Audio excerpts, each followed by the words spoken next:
Hi, Alyssa. How are you today? Hi, good. How are you? Really good. Thank you so much for allowing me to record this portion of the interview. We have already chatted a little bit about your experience, lots of customer service experience, some marketing, social media. So let's just go ahead and kind of jump right into it and tell me what you have been doing for the last 3 years. Your job sounded very exciting. I want to hear what a day in the life was for you.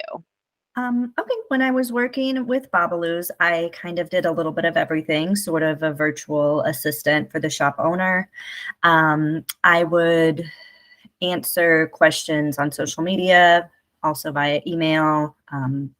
We did Zendesk, we did a little bit of live chat.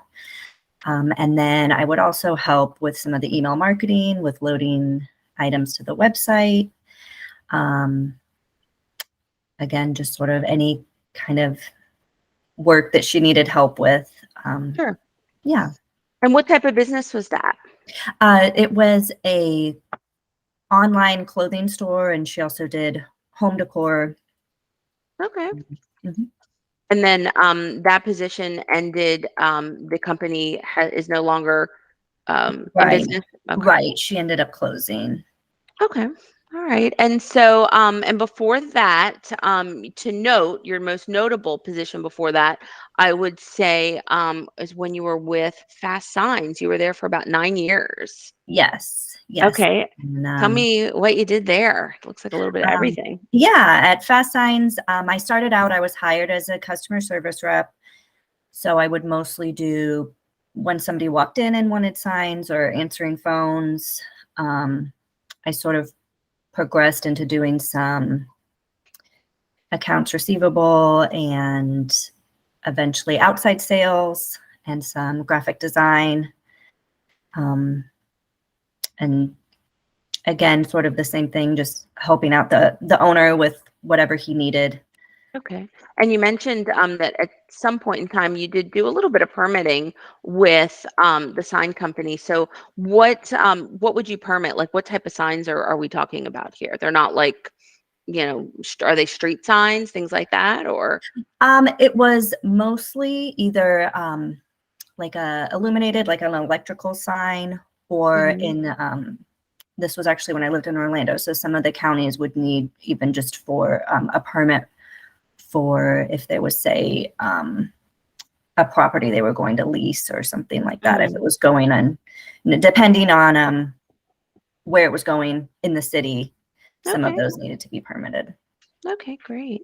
And so going forward, like at this next part of your career, from doing the social media virtual assistant, what does the next position look for you? Like what are you looking for in culture wise for a company? Um, I'm looking for definitely an opportunity, something with some growth and um, just kind of expanding some of the skills I already have. And I guess culturally, just again, someplace that has the opportunity for Okay. growth and to. Do you find yourself more so at like a large company, like a corporation, or do you like more of the like smaller type of business? What's a better Um, fit for you? I've always worked in a smaller business. I'm not Mhm. against working for a large business, but sort Mhm. of what I'm used to is smaller. Okay, great. And you do have your bachelor's degree, and that was in business, Yes, business management. yes. Great. And we talked a little bit about your schedule that you are, of course, fully reliable or anytime between like 8 to 6 as far as your availability, and you're in the Daytona area. So, as far as commute, what's your range look like from like Daytona? Um, I mean, I would be willing, I would say up to like a 30, 45-minute drive, I guess would be. Okay. Typically, the positions that I hire for are directly here in Volusia County. Okay. So Daytona, New Smyrna, Port Orange, maybe some Ormond. Okay. Um, Yeah, that would so be all within that same realm. All right, wonderful. Well, I'm going to go ahead and stop the recording in this portion of the okay. interview, but don't hang up. We have a few more things to chat about. Okay.